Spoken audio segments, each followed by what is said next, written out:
ثالث المساجد في الأرض المسجد الأقصى. اللي بنى المسجد الأقصى من هو؟ بناه آدم. آدم بنى، يقول النبي صلى الله عليه وسلم في حديث أبي ذر كما في الصحيحين، قال متى بني المسجد الحرام؟ من بنى المسجد الحرام؟ قال بناه آدم. قال وكم بينه وبين المسجد الأقصى؟ قال بينهما 40 سنة. هذا رد على من يدعون على أن هيكل سليمان، أن سليمان هو من بنى المسجد الأقصى. آدم بناه، آدم بناه الذي أمره الله به رب العالمين. فما دام آدم بناه فالمسجد ملكا للإسلام والمسلمين إلى قيام الساعة.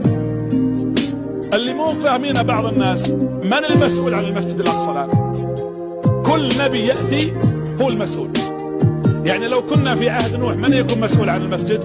نوح عليه السلام. ولو كنا في عهد داود من المسؤول؟ داود. موسى. لكن ختمت الرسالات بمحمد، من المسؤول عن المسجد؟ محمد صلى الله عليه وسلم. ولذلك وهذا الدليل على أن أمته مسؤولة عنه. ليش؟ لما أراد الله أن يسري بنبيه، سبحان الذي أسرى بعبده ليلا.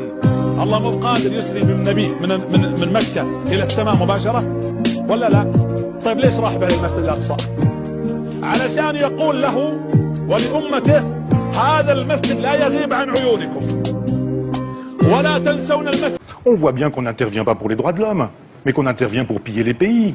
On intervient parce qu'on veut conserver des ports, on intervient parce qu'on veut avoir des débouchés, on intervient parce qu'on veut gérer le sous-sol de tel ou tel pays. Alors évidemment, on ne va pas dire tiens, on s'en va au Mali parce qu'on a envie de piller leur sous-sol. Évidemment, on ne dit pas ça. On dit oh là là, il y a un grand risque de terrorisme, les Maliens vont venir poser des bombes dans le métro de Paris. Regardez comment médiatiquement on a fabriqué cette guerre du Golfe.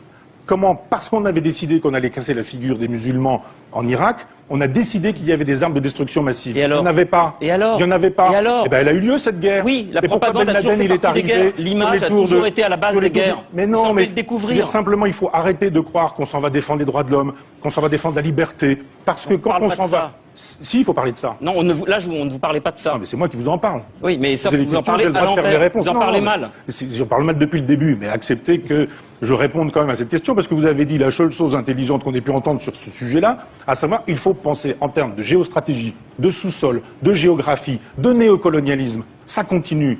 On tabasse les musulmans sur la planète depuis la guerre du Golfe, depuis l'Afghanistan, jusqu'au Mali. On les tabasse en permanence. Et on voudrait, après ça, que les musulmans soient gentils avec nous. C'est-à-dire simplement, on mène une politique islamophobe sur la totalité de la planète. Moi, je dis simplement qu'il n'y avait pas de menace terroriste tant qu'on n'a pas créé la menace terroriste en menaçant ces pays, puis en les bombardant alors qu'ils ne nous avaient rien fait. On ne peut pas être le gendarme du monde. On ne peut pas, avec l'arrogance... It's a war crime.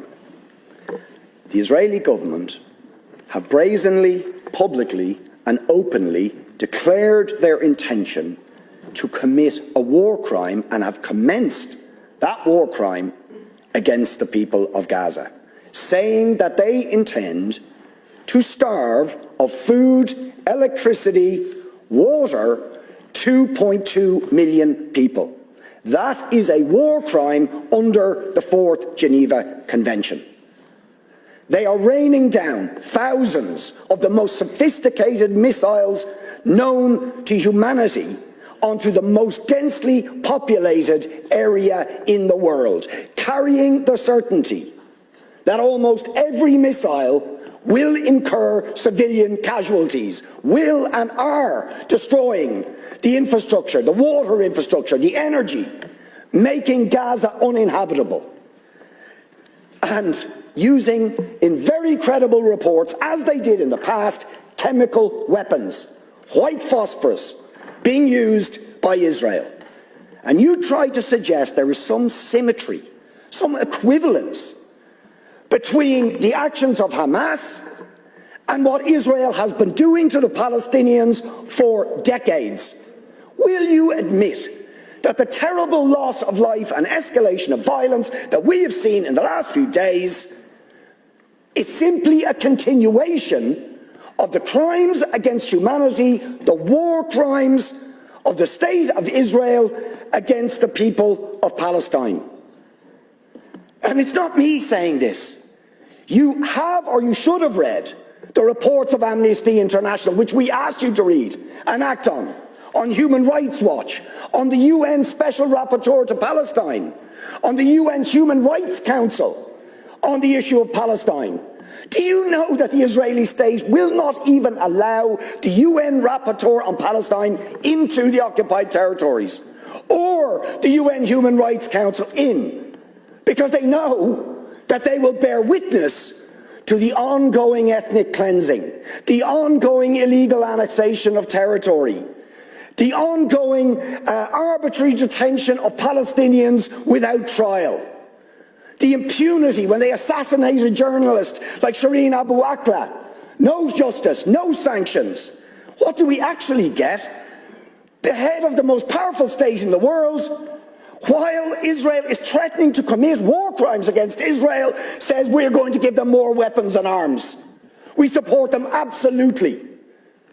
So will you admit that the ultimate responsibility for the terrible, and every single loss of life is terrible, but is the failure of the United States, of the European Union, of the Western powers to hold to account Israel for ongoing, decades-long ethnic cleansing, war crimes, crimes against humanity, the denial of the most basic rights to the Palestinian people? As Gideon Levy said, Israel, a Jewish Israeli columnist, said yesterday, Israel can't imprison 2 million Gazans without paying a cruel price. Isn't that the truth? Deputy, please. I want to see an end to all killing, all violence, all death, and the release of all prisoners and hostages.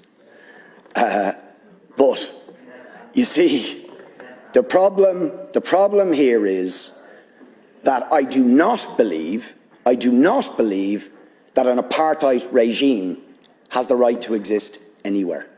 I do not believe that a regime that engages in ongoing, daily, weekly, monthly, ethnic cleansing of another group of people based on their race or ethnicity, which is what Israel is doing, has the right to perpetrate those crimes.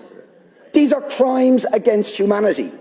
This is a regime for decades has denied UN resolutions calling for the right of Palestinians, millions of them, ethnically cleansed since 1948, living in refugee camps in Lebanon, Syria, Jordan, cast to the winds of the world, denied statehood, denied identity, denied history, and they have the right to return, but Israel shoots them down if they try and assert that right, as happened in the Great March of Return. Let's remember that. Peaceful demonstrations in 2018 by the people of Gaza, attempting to assert their right to return, shot down.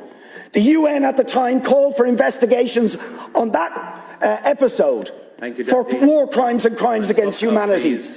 Will you call for sanctions against the apartheid regime of Israel? Will you call for the European Union and the United States to stop arming that regime to commit war crimes and crimes against humanity? Of course you won't. Of course you won't.